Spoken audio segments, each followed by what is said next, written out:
First, let's talk about what's hot now.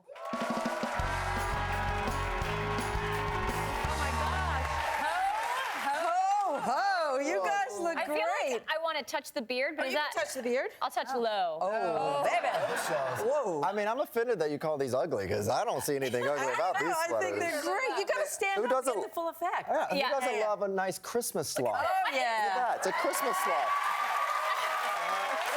It's a Christmas sloth. You never heard the legend of the Christmas sloth? But what I love about you is that you went for like a layered Christmas sweater Yes. look. Most people go for one. Lance went for three. I'm burning up. You're hot. Yeah. You're hot. You're hot. I got what do you got? Botox in the pits. I got a little sassiness, but I have to say, mine better part was this on the side bottom.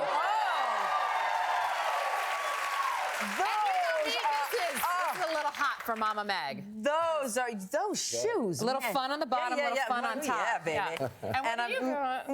Well, I didn't pick this, but for some reason my Santa's black. So Merry Christmas, Happy Kwanzaa, Black History Month, all in one.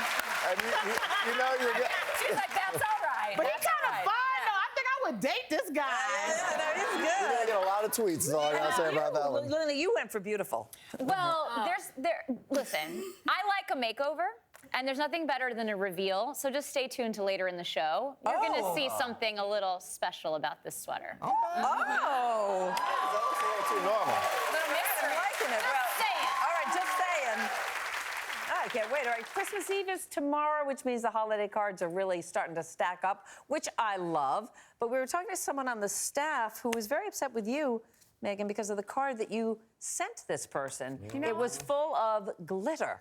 Yeah. Glitter. Who doesn't love a glitter card? Come on. Me. You Me. know what? I'm not going to say his name, but I got like Jeff. hate His mail name is from Jeff. him. His name is Jeff. And Jeff. Jeff, yes. I'm going to glitter bomb you now to the end of time. I love a little glitter. I do too. What is it that you don't like about it? It's everywhere. That's the point. My old assistant giggles. I talk about her all the time, but she just wears it naturally every single day. So it's always, I always have a different piece of glitter on me at all times. It's terrible. They even have services where if you hate someone, they will send people glitter in the mail where it gets all. bomb. It's a glitter bomb. Yeah, that's what Maybe I glitter bombed you know who. But you know the easiest solution is a lint brush, guys. If you don't like it, it gets off everywhere. Get a lint brush, go, oh, So someone's you saying gotta no. spend money because you want to give me a glittery gift? Yeah. I'm going to bomb you later. You better not, girl. Save all your cards. I save even the oil company, I save their cards. When do you Oh, throw company. them out? How long do you save them for? I have some that go back, oh my God, probably 10 years. Where do you put them? In the basement.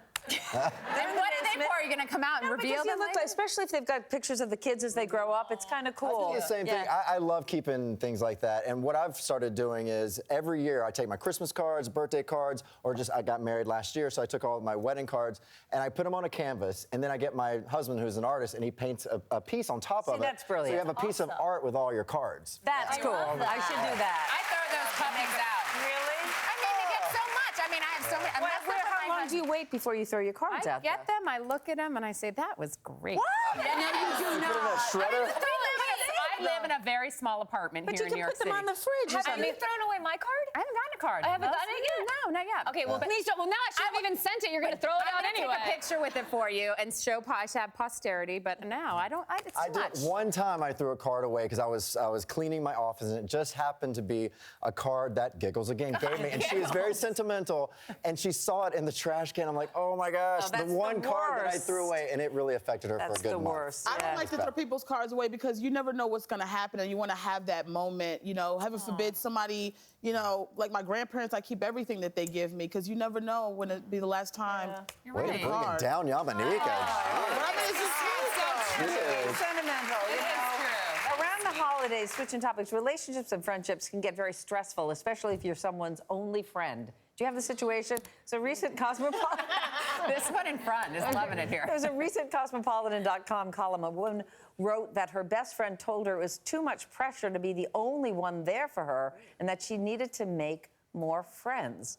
Have you ever been in that situation when you're somebody's pretty much only friend? Yeah, I mean, I have a lot of desperate, lonely girlfriends. But it can be burdensome, I think, sometimes when you have somebody that depends on you so much. Constantly, and yeah. it's just you, because especially if it's like a lot of negativity or downtrodden information, you can't get out of it. It's like, please go give that mess to somebody else. But would you confront the person the way this one's Well, friend did? I confront. I'm Well, very yes, vocal. I do know that. about Yeah, everything yeah. I feel. But so you're sweet. I am sweet, but I would definitely say, listen, you're getting on my nerves, and you're gonna have to give me a break. Yeah. Why Yeah. not That's a name. introduce them Yeah. to your other? Why not try to help them make more friends? Like introduce them to your good friend, so that they have a bigger network of friends. Isn't that what Facebook's for?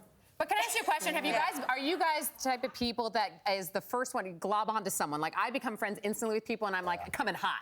Are you one of those people that you meet someone and then you want to be really good friends and you try to be over eager? Let me tell you something. When I first met Megan, she came in so hot, she almost burnt my wig. It's the truth. She comes in hot. She's like, oh my God. But I get excited when I meet new people. listen. Meredith, you do the same. Well, yeah, I do. I mean, I'm one. I like hug everybody and I kiss everybody, and I think sometimes people misinterpret that. Yeah. And it's something you don't like them, but you don't see them exactly the same way they see you, as like best friends. No, you And do that- love to kiss people, because you kissed me, and I was like, are we in a relationship? I work for your You can't miss these cheeks. Yamanika, in fairness, you suddenly turned so your lips met mine, and you know that. You know that. You're a lip kisser. I am a lip kisser. Isn't it nice to be a kisser in this day and age? That's very sweet. Who is doing the kissing? You? Yes. All right, before the show, we were talking about this post that I had read about a mom who'd been fired from her job, and she was talking about all the stages when you're fired that you go through. And we all have had that experience. Lance, you got fired by actually a very good friend. I know, this is the Sad. worst. All right, so I just got fired a couple of years ago from a comedy, and I was so excited. I got my first comedy. It was that show, Don't Trust the Bitch in Apartment 23. And so I was written into that show. It was, and No, so the part was written for it you. was written for me, and one of my best friends is part of casting there at Fox, and so they were so excited to give me the part, and I, finally got all the big agents over at my agency. I'm like, oh, I'm gonna make it. And then I get the call right after the test and everything, and they're like, yeah, we're gonna have to let you go because James Vanderbeek now wants to do comedy this season, so we're firing you and putting James in. I'm like, But that was your best friend. But that Like was one of your good friend. best friends had to give me the call. So instead of feeling bad for me losing the job, I actually felt worse for her having to call me and tell me that I lost the job. That's the worst. You know what I love is that you said you thought that's where you was gonna make it. You from NSYNC.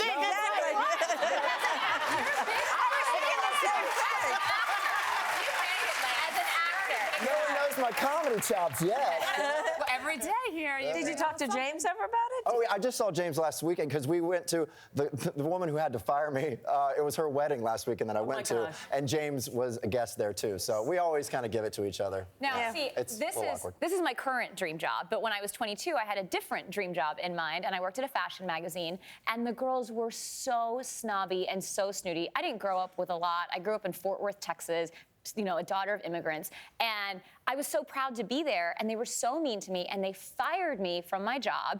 And it ended up being the fuel for the rest of my career, because those women were so mean about fashion and so exclusive about it that I wanted fashion that was inclusive and for the masses, and that's what I built my career on. Which is great. So it's probably right. It was the best thing that ever happened to me. So even if you get fired from your dream job, you can have another dream. Exactly. I think I had the quickest firing in history. What happened? I got fired within an hour of getting this job. I was doing the calls, the surveys, and they were like, you have to ask every single question, 1 to like 100. I got this nice lady on the phone. I didn't want to bother her, so I went from question 5 to 99, and they were listening, and they were like, come up front, and I was like, what, am I getting an award? They were like, no, you're fired. I was like, I just got it. I made one phone call. That's quick. That is so quick. Did you leave in your typical quiet fashion, or? The security had to get called because because they fired me within an hour. I wanted my check that day. I said, I need it now. No, you're not gonna send that. I need that $5 right now. Imagine walking you out. I would love to have seen that storm behind Oh you. Those my white God, eyeballs it should be coming a in. movie. It was a mess. The firing. Well, let's Did- cut how it down. many- No, I don't want them to know where I am now because they might still have a warrant out on me. Well, this can't help. How many of you buy that Elf on the Shelf every year? Do you have an Elf on the Shelf? Yeah, just applaud if you do. Well,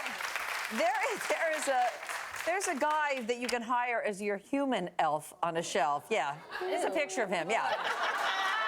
This is for real. This guy is advertising on Craigslist. He says he'll sit in any location you assign him. Oh my God! And stare emptily at your holiday guests. And the asking price is only $100. I think you should do this for your family. Oh my, it's so I think if you're disturbing. Ben and everyone woke up Christmas morning and he's like, Creepy. It's actually Will Ferrell. That's Will Ferrell, actually. Yeah. No, but isn't it? It's creepy. It's very creepy. I don't know. I think that's a good idea because there's a lot of people that like to sit around and do nothing. At least get paid for it.